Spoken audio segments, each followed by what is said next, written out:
Welcome back.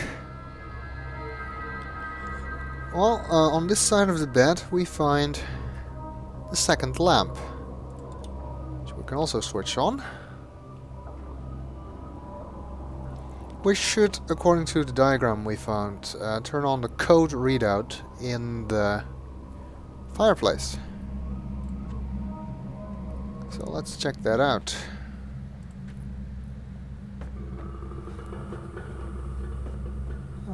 Indeed we see that some lasers are projecting a pattern on this panel.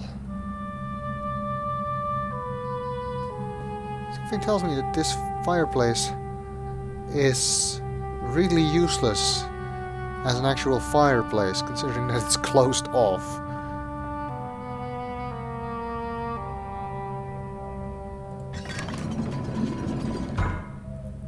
We lower that panel to reveal something similar to what we first saw in Myst behind the fireplace. Fireplace still closed. That didn't help. Oh,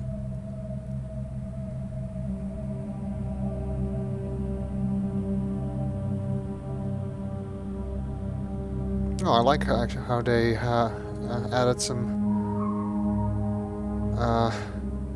haziness to this room to explain how you can actually see these lasers. Nice attention to detail there. Okay, that distracted me. As I was saying, on this panel we can enter the code we see, but it works slightly different than the original one in Myst. Because instead of pushing one of the blocks to turn that one on or off, whenever you push one square, it turns on or off the 4 squares surrounding it. Which makes this puzzle a little more difficult, but not terribly so. So it is quite easy to get the correct code.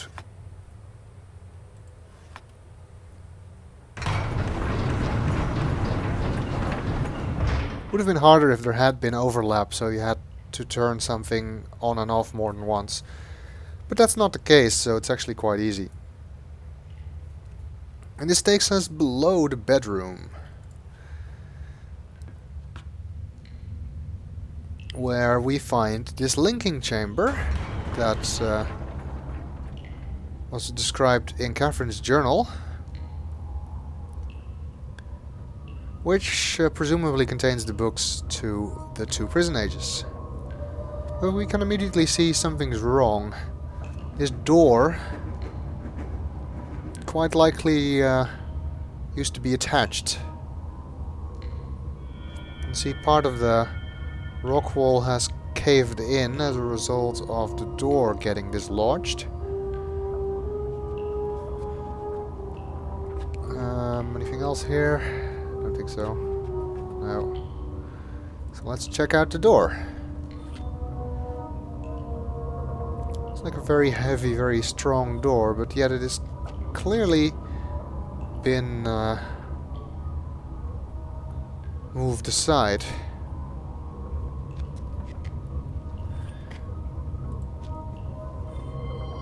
Now we've got a memory.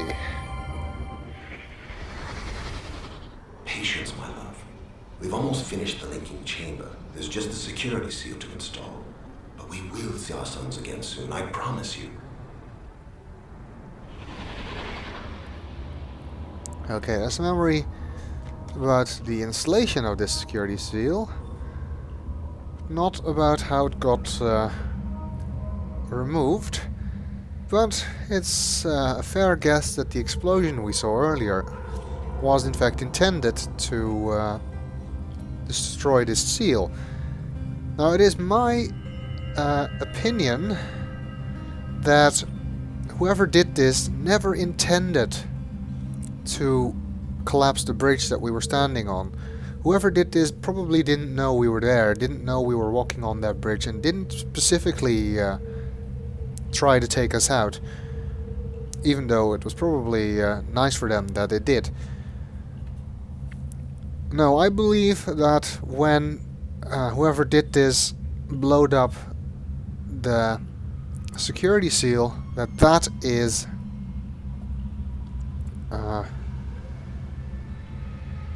what caused the bridge to collapse. Because we can see that part of the wall here collapsed, and right next to that is where the bridge is attached to the rock wall. So it just collapsed as a result of somebody trying to blow up this door. Nobody actually deliberately blew up the bridge.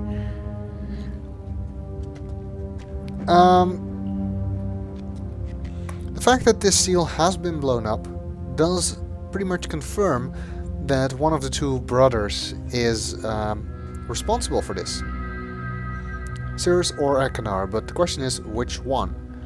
Unless it was an outside force helping them, but quite frankly that's not so likely, I think.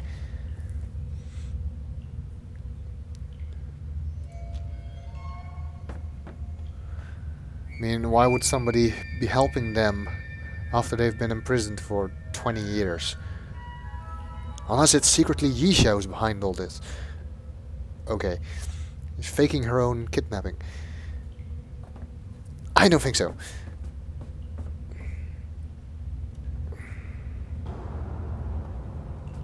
Okay, well anyway, this appears to be the linking chamber. You can see that it contains two books, the red and the blue book. The red book actually looks sort of red here and instead of pink, which it will look like in the original Myst. And I'm guessing this lever will gain us access.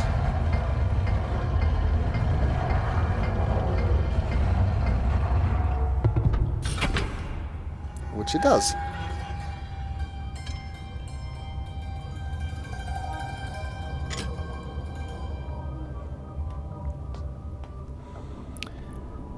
And we can go inside, and from here we can see Yisha's room, which is over there.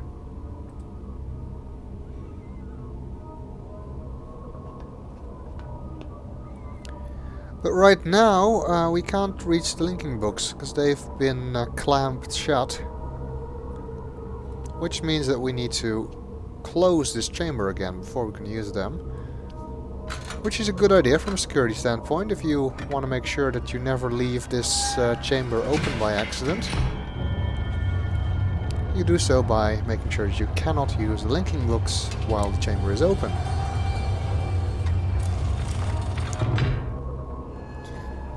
There we go, the red and blue books. Well, red was for Cirrus and blue was for Ekanar. And as we've seen in the journal, red is for Spire, which I will visit first.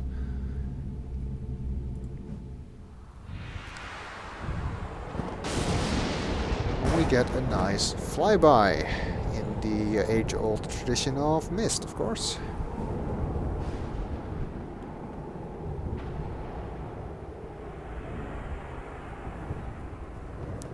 Definitely an interesting looking place.